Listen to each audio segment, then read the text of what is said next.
Everyone, welcome to Political Capital, your best source of BC political news, analysis, discussion, each and every week in your inbox, on the Apple, on the Google Pod, on the Podcast 3000, on Pod Patrol. We are wherever you get your podcasts, and also on the YouTubes and on Check TV on Sundays. I think 6:30 on Sunday p.m. prime time slot. So you want to check us out there as well. You're probably actually watching us right now. You're wondering what I'm talking about, but I'm watching you watching me, so it's all good. Don't worry about it. We got a lot to talk about this week because we had the throne speech, and we're looking ahead to the provincial budget, which is coming up soon as well. So I want to bring in the panel. We'll go straight to the topics. Remember, stick around on the audio podcast for additional content. We're going to go into some more detail on some of the things we are talking about today. So, panel, thank you for being here. We'll go around with Maclean Kay from the orca.ca. Maclean, thanks for being here. Always a pleasure. Thanks for having me. Jillian Oliver, Green Strategist Extraordinaire. Jillian, thanks for coming. Thank you for having me. And Katy Merrifield, Vice President of Wellington Advocacy, BC Liberal Strategist. Hello, Katy. Happy to be here. Thanks, everybody. I assume that you subjected yourself to the extraordinary, powerful, and moving moments this week in the throne speech, the speech from the throne from the provincial government. Beyond boring, I thought, but we'll go around the table here and talk a bit about it. It's a difficult one. You got a crisis ongoing.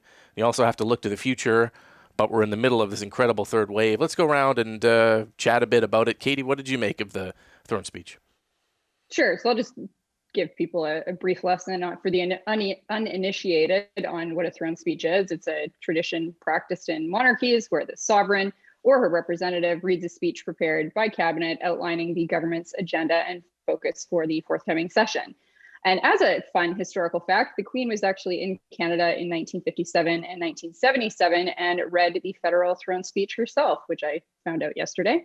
Throne speeches can take many forms. Like next door in Alberta, Premier Kenney typically sticks to a more traditional Westminster-style model with a very nonpartisan, very short speech that honors the ties to the monarchy and quite simply lists out the bills for the session.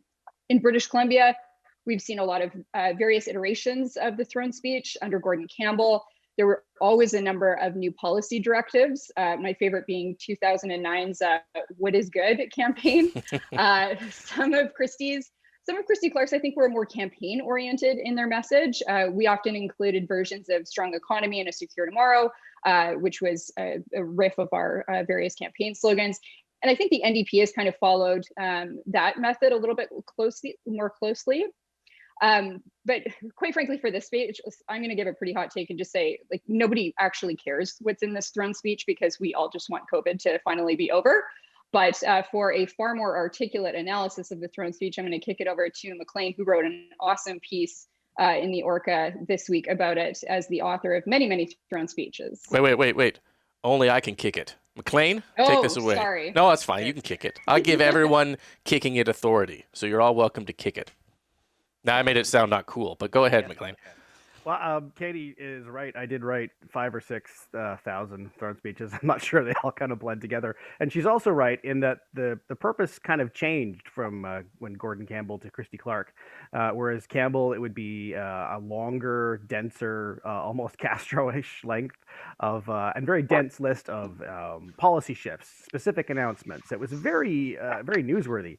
Under Christy Clark, that changed with the, I think, actually accurate thought that nobody watches the throne speech, and there's no point in generating tons of news, but having the lieutenant governor read it in the least exciting setting imaginable, the legislature itself, and so spread it out, make it more general, make it more about tone and vision rather than granular announcements. The NDP apparently agree because they have sort of followed much the same format. Their throne speeches have not been dense, announcement-heavy things. And this is just fine because the audience is literally the people on this panel and not a whole lot more. Right. Okay, well then let's complete the panel then. Jillian, what did you think?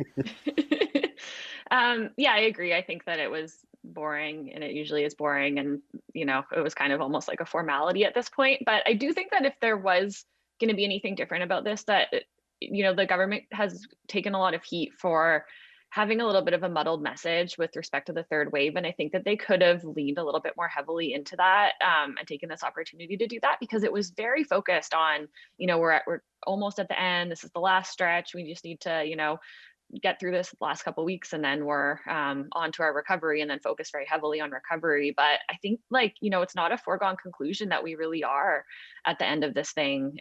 There's new research out about the P1 variant in Brazil, that it's mutating, potentially not as responsive to vaccines, that people can get reinfected. So I think our ability to recover really does depend on what we do right now. And I think I was looking to see maybe a little bit more of a change in tone, a little bit of stronger messaging in terms of that, that we didn't really see. So Yeah, it's I was a disappointed. tightrope to walk, I Mhm. think, from government, between the messaging of we're in the crisis that we're in, and then also this is a whole year the government's supposed to be telling us its agenda for, and at some point Mhm. we're through this crisis this year, hopefully.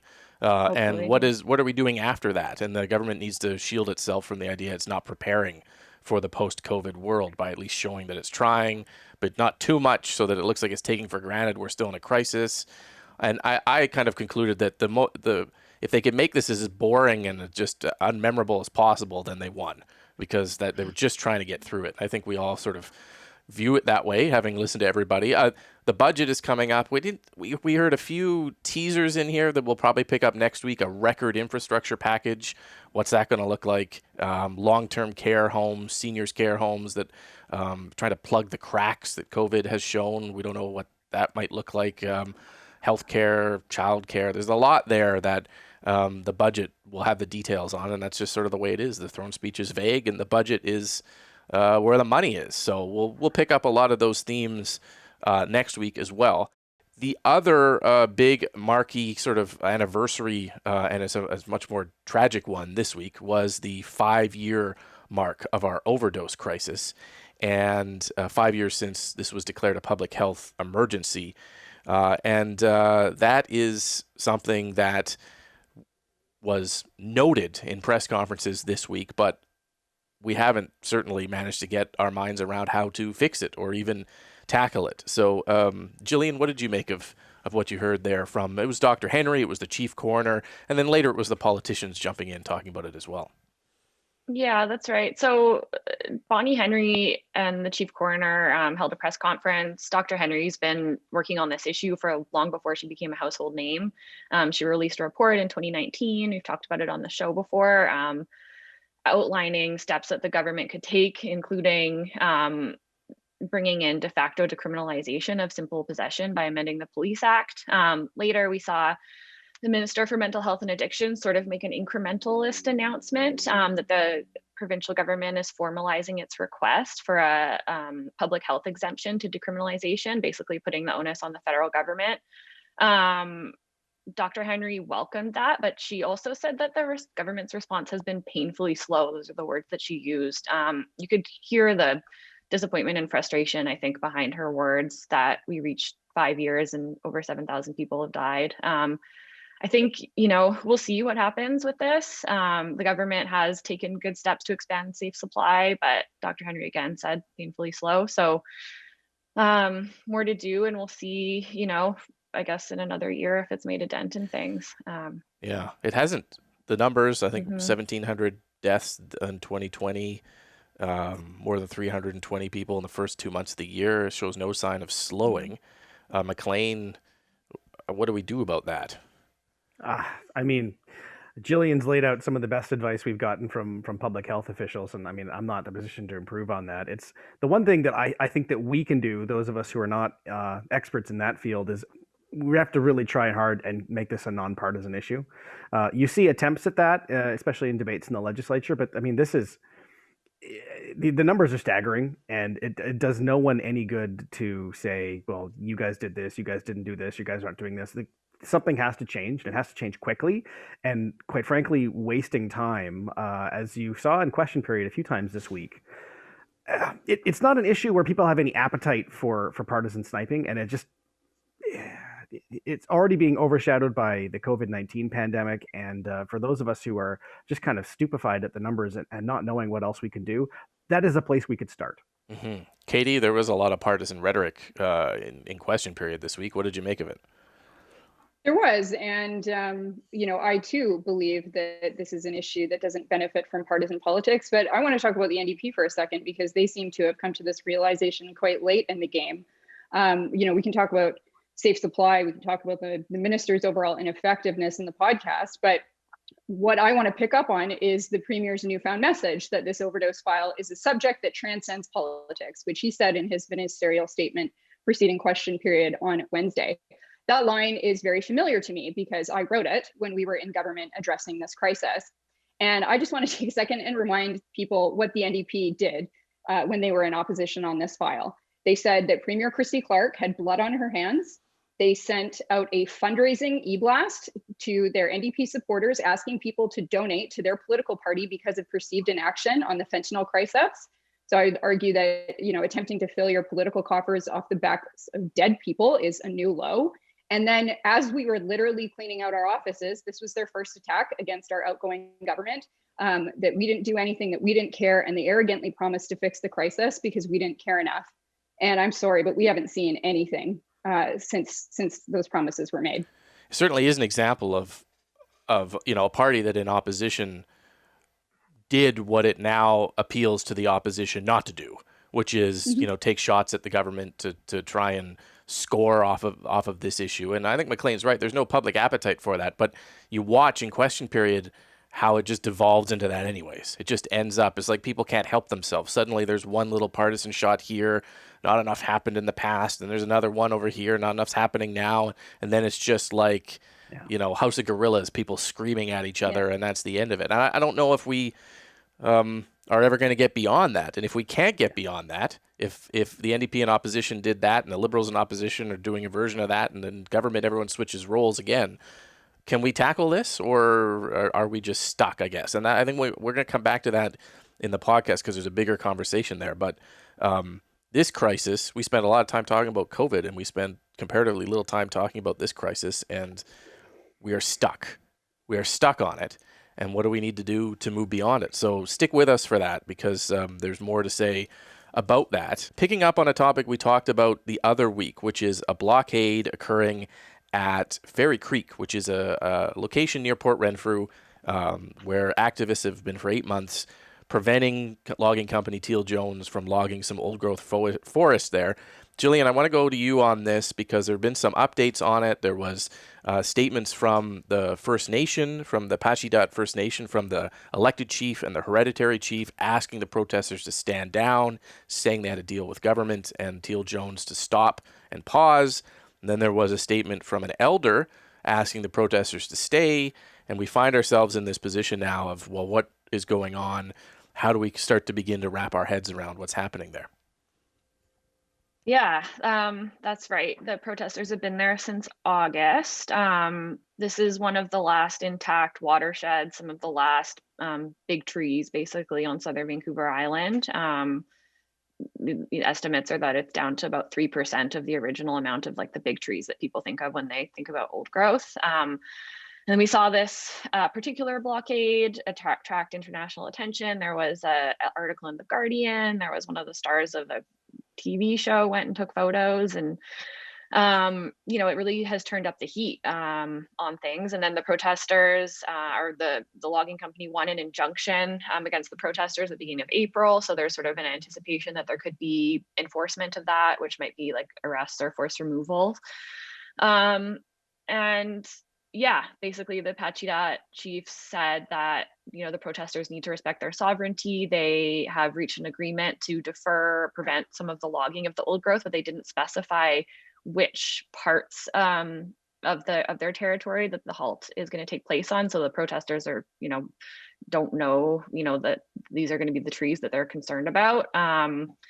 And they also say that, they are supporting Pachidat elder Bill Jones, who put out the statement, and standing with him. And so that they're basically not going anywhere. Mm-hmm.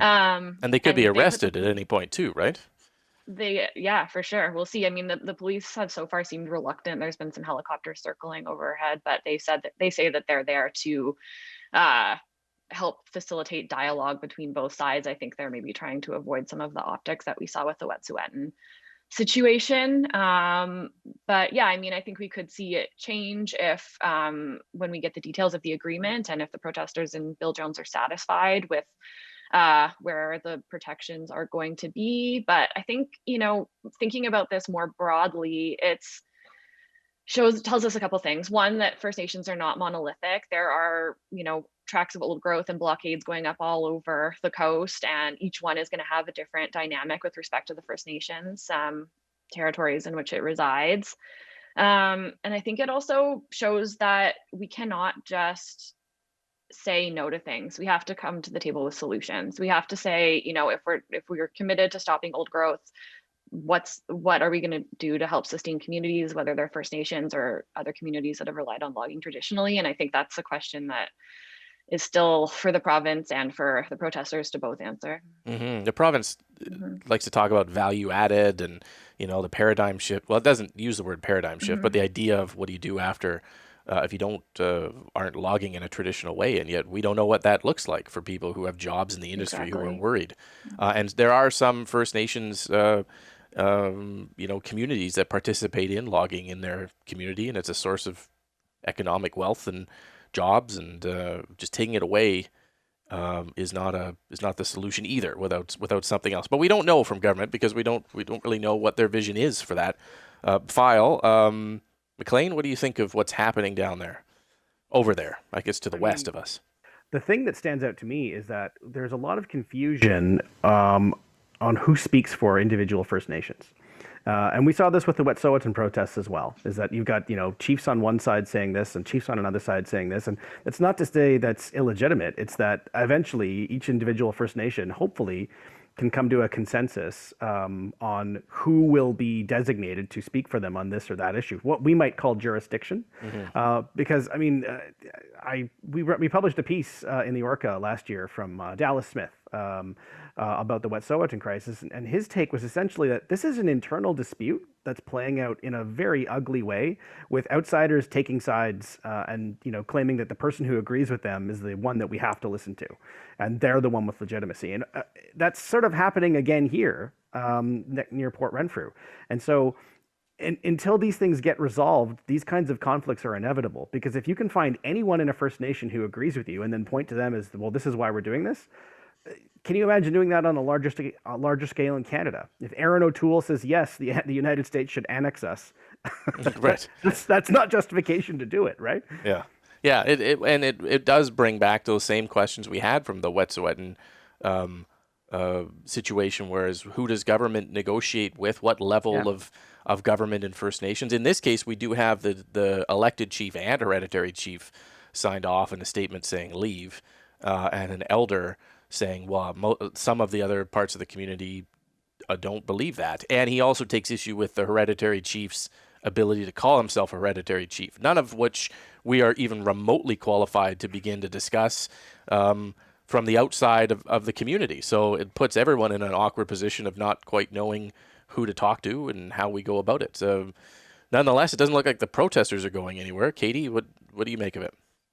No, it doesn't look like they're going anywhere. I looked at the Guardian coverage of this as well, and what struck me was that they made sure to mention that the members of the Rainforest Flying Squad, which is the group of protesters, are a group of predominantly non-Indigenous activists. That's exactly what they said. So this, to me, reminded me a little bit of the Wet'suwet'en protests, where you see a group of bored, white, woke social justice warriors trying to run roughshod over things like job protection and the rights of First Nations, which doesn't really surprise me in the least.